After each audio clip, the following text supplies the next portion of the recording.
I've always felt like there was a hole in me that I just couldn't fill, and that's due to what my parents left me.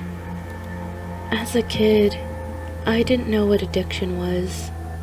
I didn't know what the long red streaks on the inside of my mother's forearms meant, and why she would pass out for hours at a time, or why her eyes would have that far-away look, or why she might faint after a fresh one appeared.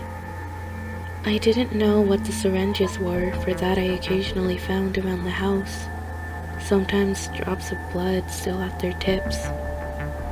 But as I got older, I discovered more about her habits, and I found out why my father let it go on, encouraged it even, though it was tearing our family apart.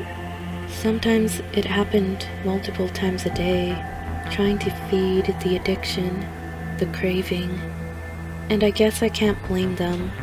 Studies show that addictions can be genetic, or maybe I just tell myself that now, years afterward, so I can pass along the guilt of my own habit.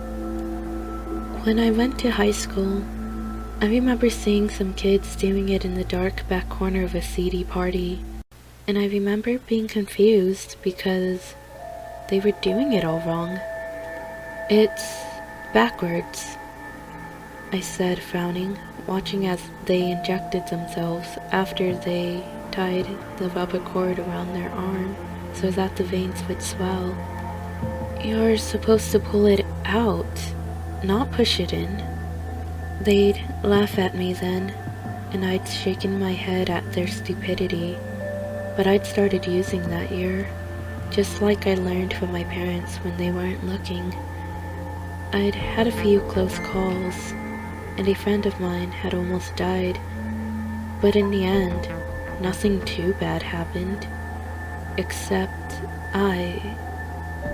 that I had become hooked. I was sad when my mother died as the result of the addiction, when my father emerged from the room crying, and I rushed inside to see 2 new red marks on her, her eyes closed and face pale as she laid on the bed. And I heard the gunshot moments later as my father took his own life and fell to the carpet, because he couldn't control his addiction, and the syringes of her blood weren't good enough for his urges anymore, and the 2 red marks on my mother's neck matched the red on his teeth. Every year I visit their grave in a small cemetery towards the edge of town, their tombstones nestled close to each other.